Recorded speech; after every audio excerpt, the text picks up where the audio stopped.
අද මම කියන්නේ ඔයාට තියෙන ඉකිලි කැසීම කොහොමද විනාඩි දෙකකින් ගෙදරදීම කිසිම ක්‍රීම් එකක්වත් කිසිම අත්බෙහෙතක්වත් නැතුව කොහොමද සුව කරන්නේ කියලා. ඉතින් අපි යමු වීඩියෝ එකට.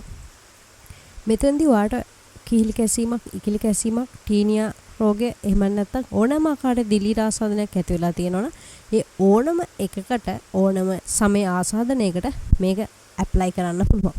ඉතින් අපි බලමු කොහොමද කියලා. පළවෙනි පියවර තමයි ඔයාට එහෙම ඉකිලි ආසාදනයක් ඇති වෙලා තියෙනවනම් පළවෙනියම කරන්න ඕන දේ තමයි ඔයාගේ සියලුම කොට්ට මෙට්ට ඇඳ ඇතිරිලි යට ඇඳුම් සාමාන්‍ය උඩ ඇඳුම් මේ සියල්ලම හොඳින් උණු වතුරෙන් තම්බා ගන්න එක. ඊට දෙවෙනි පියවර තමයි සෝදාගත් රෙදි හොඳට තද ගිනි අවුවේ වෙලා ගන්න එක. ඊගො තුන්වෙනි එක තමයි ඔයාගේ ආසාදිත ප්‍රදේශය හොඳින් උණු වතුර භාවිතයෙන් දවසට අවම 3-4 පාරක්වත් හොදා ගන්න එක.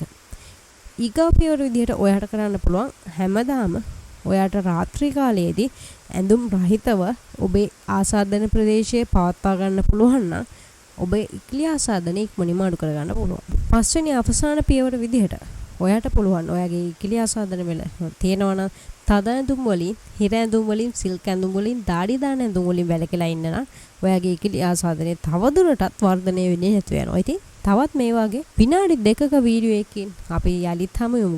ගිහින් එන්න.